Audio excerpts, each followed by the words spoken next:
Bismillahirrahmanirrahim. Assalamualaikum warahmatullahi wabarakatuh.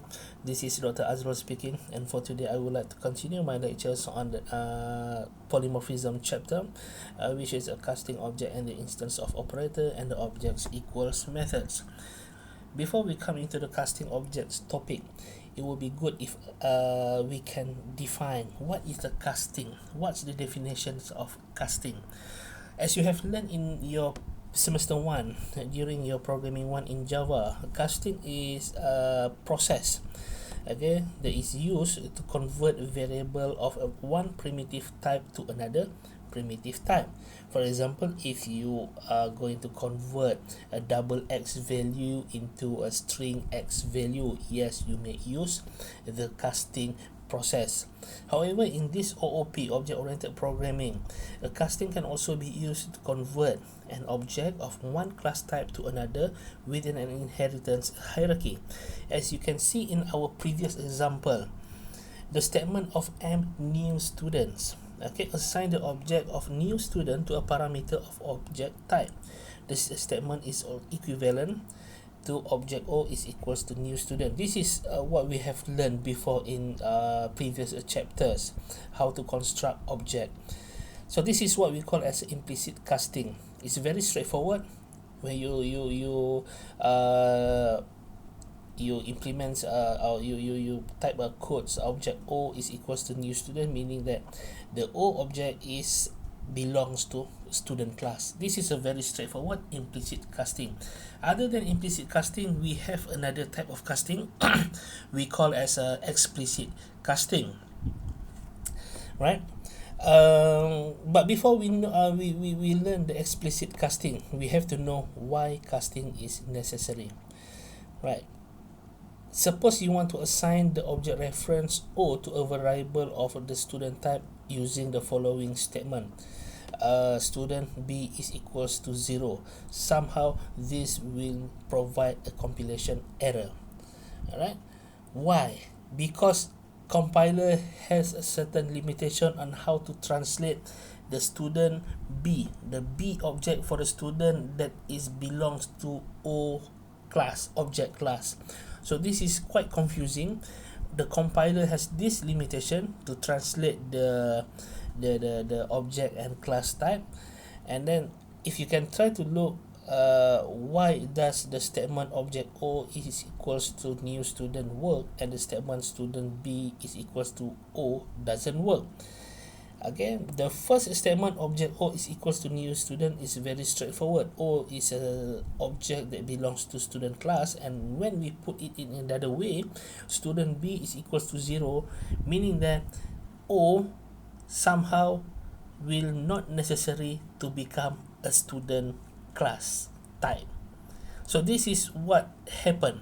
Again, the compiler cannot translate it during the coding process, or somehow when you try to compile your program, it will provide a compilation error.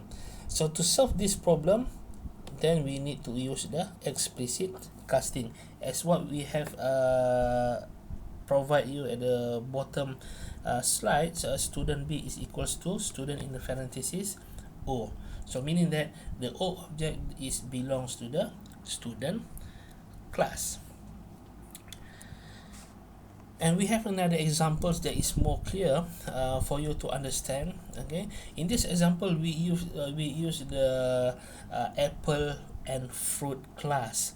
All right, so somehow previously we have learned on how to construct an object of apple that is belongs to a fruit. X is always a fruit. Okay, apple is always a fruit. However, if you want to say that X is a fruit that apple type, it's wrong, a compilation error. So what we have to do is by doing this explicit casting. Apple X is equals to apple in the parenthesis of a fruit, orange X in the parenthesis of orange fruit. Okay, this is what we say as a explicit casting. So after we have construct a few numbers of objects, okay, within the implicit casting or explicit casting, somehow we are getting lost. Okay, we are complicated with our program, and we don't know, okay, how to check which object is belongs to which class. So the instance of operator will help us to identify, okay, the object that is belongs to the class type. So instance of operator can be used to do the test whether an object belongs to a particular type. Alright, so that is the examples of coding, but we have another examples afterwards. So we move first to the next slide, where this is a summary of the topic of casting, okay, by using the apple and orange and fruit classes.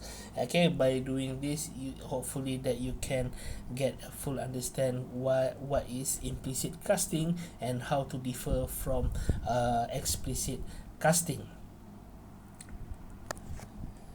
Right, now come to the examples on how we are going to construct a program that use casting and also instance of operator. And I will let you to write this program, a simple program. We have three classes: test, polymorphism, casting, and we have a circle class and a rectangle class, where you have to create an object 1 and object 2 that is belongs to circle and rectangle respectively. And then we do have a method called display object. So you try to write this program into your Eclipse editor and try to look how it operates, how it works until the output is generated like shown at the bottom of the slides.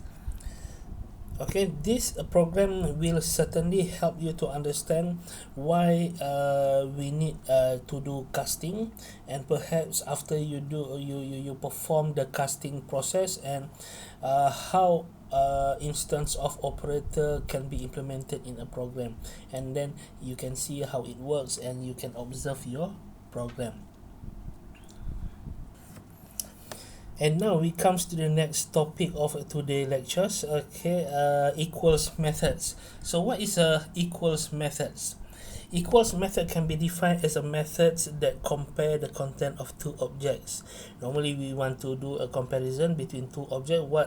We are going to compare the content of the objects. What are the contents? We have to do the hash code, for example. Okay, hash code methods will returns the hash code of the object. So this is basically another optional methods that could be implemented in our program in order to see whether the object is referred to the same content or not. And this is the examples of simple coding, and perhaps you can try to find some other resources to have a more clear picture on how equals methods can be implemented in a program. As you can observe in the examples below, equals method is a Boolean type. The results from the methods, if you compare one or two objects from different class, it will returns whether the objects equals or not. Okay, meaning that true or false. We will look into deeper about this equals method in the lab session. Perhaps I will provide you with a more detailed examples, okay, because the examples given in the slide is quite simple, is not very comprehensive. Okay, so this slide will basically try to compare what's the difference between equals methods and the double equals symbols. The double equals symbol, which you have learned in previous semester, is to compare two primitive data types value for determining whether two objects have the same reference or not. Alright, however, the equals method is intended to test whether the two objects have the same content provided. Okay, that method is modified in the defining class of the objects. So the double equals symbol operator is stronger than the equals method in that the equals symbol operator checks whether the two reference variable refer to the same object or not. Okay, so that's the difference lah. And finally, the hash code methods. The hash code method is a methods that is stored in a Java library. If you can try to look into the Java library, and we invoke the hash code methods on the on an object to returns the hash code of the object. What is the hash code? You have to find it by your own self lah. Okay, so it's basically a string of character lah. Okay, a string of character that is do not bring any meaning. It just like a password and so on.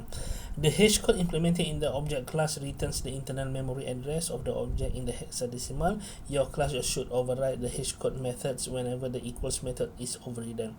By contrast, if two objects are equal, their hash codes must be the same. And this is also a good examples, okay, that I think I will provide you with the examples in order for you to implement during your lab session. Alright, so we continue our topic in polymorphism chapter later on. So thanks for watching. Meet you later. Thank you very much, and Assalamualaikum warahmatullahi wabarakatuh.